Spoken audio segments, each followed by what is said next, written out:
Yan mga langga, ito po ang pag-harvest sa tubo sa amin, no. Mga bata lang tong gatira, pambaon-baon lang ah. Ayun oh. Ganito lang po ang sa amin. Kumbaga ito nga bulan season ng sugarcane industry dito sa Negros.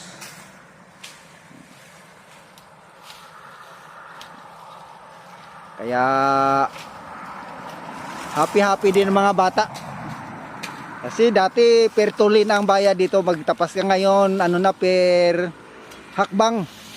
4 na piso po ata ang hakbang. Isang hakbang 4 na piso ang bayad. Eh kung maka 100 ka, edi mga 400 pesos din. Tama ba?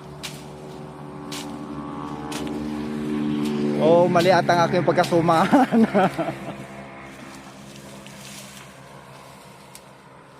Ayan po. Ayan po mga langga. Bye bye and thank you very much sa inyong pagsuporta kay MG Mix. I love you all and God bless you.